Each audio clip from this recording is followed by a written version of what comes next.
Assalamualaikum warahmatullahi wabarakatuh. Saya Haifah Fadila dengan NIM 2116050051. Baiklah, di sini saya akan menjelaskan sedikit mengenai hasil diskusi kelompok 9, yaitu tentang kompensasi. Materi pertama yaitu pengertian kompensasi. Menurut Shimamura, pengertian kompensasi adalah apa yang diterima oleh karyawan sebagai ganti kontribusi mereka kepada organisasi. Kompensasi merupakan pemberian balas jasa baik secara langsung berupa uang atau finansial maupun tidak langsung berupa penghargaan atau non-finansial. Pemberian kompensasi dapat meningkatkan prestasi kerja karyawan dan memotivasi karyawan. Materi kedua yaitu aspek dalam kompensasi. Yang pertama, kompensasi langsung. Kompensasi langsung adalah kompensasi yang diberikan langsung yang berhubungan dengan hasil kerja karyawan yang bersangkutan, seperti gaji, upah, atau intensif. Yang kedua, kompensasi tidak langsung, yaitu merupakan kompensasi tambahan yang diberikan berdasarkan kebijakan perusahaan terhadap semua karyawan dalam usaha meningkatkan kesejahteraan karyawan. Materi ketiga yaitu tujuan pemberian kompensasi. Yang pertama yaitu memberikan hak karyawan. Artinya, kompensasi harus diberikan karena merupakan hak karyawan atas jerih payahnya dalam bekerja. Yang kedua yaitu memberikan rasa keadilan. Artinya, pemberian kompensasi yang dilakukan secara terbuka dan penentuan besarnya kompensasi didasarkan kepada kinerja karyawan tersebut. Yang ketiga, memperoleh karyawan yang berkualitas. Artinya, dengan pemberian kompensasi yang baik akan menarik para pelamar yang berkualitas untuk melamar ke perusahaan tersebut. Yang keempat, mempertahankan karyawan. Artinya, dengan pemberian kompensasi yang layak atau sesuai, maka akan mengurangi karyawan yang keluar. Yang kelima, menghargai karyawan. Pemberian kompensasi adalah salah satu bentuk penghargaan terhadap jasa karyawan. Dengan kompensasi yang sesuai dan wajar, karyawan akan merasa dihargai atas segala jerih payahnya. Yang keenam, pengendalian biaya. Dengan pemberian kompensasi yang layak akan dapat mengurangi biaya rekrutmen dan seleksi karyawan. Yang ketujuh, memenuhi peraturan pemerintah. Artinya, pemberian yang sesuai dengan kebijakan pemerintah berarti ikut mendukung program pemerintah. Yang kedelapan, menghindari konflik. Artinya, dengan kompensasi perselisihan dan pertentangan antar karyawan dengan perusahaan atau karyawan dengan perusahaan lain dapat diminimalkan jika kompensasi dibayarkan secara layak dan wajar dan sesuai aturan yang berlaku. Materi selanjutnya yaitu tentang prinsip kompensasi. Yang pertama yaitu prinsip kewajaran. Prinsip kewajaran yaitu pemberian kompensasi harus memperhatikan perbandingan antara jumlah gaji tertinggi dan gaji terendah, biaya hidup, dan prinsip kewajaran lainnya.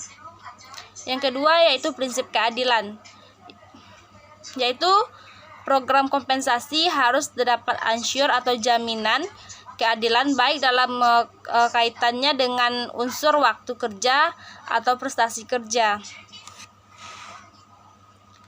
Yang ketiga yaitu prinsip keamanan.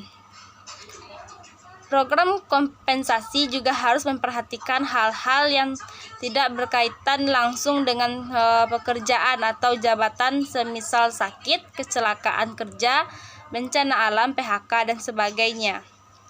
Yang keempat, prinsip kejelasan. Program kompensasi harus jelas dalam artian mudah dihitung dan mudah dimengerti oleh karyawan. Prinsip keenam yaitu keseimbangan, yaitu harus memperhatikan keseimbangan antara kompensasi yang diberikan karena adanya keterkaitan dengan pekerjaan atau jabatan dan dengan yang tidak terkait dengan pekerjaan atau jabatan. Prinsip ketujuh yaitu prinsip rangsangan. Dalam hal ini, program kompensasi harus mampu memberikan rangsangan bagi karyawan untuk memberikan sumbangan yang maksimal kepada organisasi. Prinsip ke-8 yaitu pengendalian biaya. Program kompensasi juga tidak boleh mengandung unsur-unsur pemborosan. Manfaat pemberian kompensasi yang pertama yaitu adalah loyalitas karyawan meningkat, yang kedua komitmen terhadap perusahaan meningkat, yang ketiga motivasi kerja meningkat, dan yang keempat semangat kerja juga meningkat, yang kelima kinerja karyawan meningkat, yang keenam konflik kerja dapat dikurangi, yang ketujuh memberikan rasa aman, dan yang kedelapan memberikan rasa kebanggaan, dan yang kesembilan proses kegiatan perusahaan berjalan lancar. Bentuk dan jenis kompensasi yang pertama yaitu gaji dan upah. Gaji dan upah umumnya disebut sebagai kompensasi utama karena sebagai gantungan hidup atau nafkah bagi pegawai dan keluarganya. Yang kedua yaitu intensif.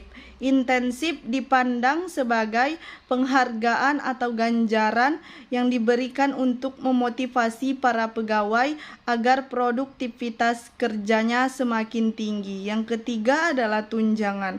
Pada umumnya, tunjangan ini diberikan sebagai tambahan gaji atau upah yang berfungsi untuk mensejahterakan pegawai. Dan yang keempat yaitu jaminan kesehatan dan kesejahteraan. Yang tergolong kompensasi jenis ini antara lain asuransi jiwa, biaya pengobatan ketika sakit, koperasi simpan pinjam, alat-alat keselamatan kerja, dan sebagainya. Yang kelima yaitu kompensasi karir. Imbalan karir dapat berupa rasa aman di tempat kerja, kesempatan untuk mendapatkan pengembangan profesi dan jabatan, pendidikan dan pelatihan, dan sebagainya. Yang keenam yaitu kompensasi sosial. Yang tergolong kompensasi jenis ini antara lain berupa pengakuan dan penghargaan dari masyarakat, ucapan selamat kekompakan antara teman sejawat, terus pujian serta penghargaan atas jalinan komunikasi antar manusia. Menurut Faisal Rifai 2004 360 ada 4 komponen kompensasi. Yang pertama yaitu adalah gaji, yaitu balas jasa dalam bentuk uang yang diterima karyawan sebagai konsekuensi dari kedudukannya sebagai seorang karyawan yang memberikan sumbangan tenaga dan pikiran dalam mencapai tujuan perusahaan.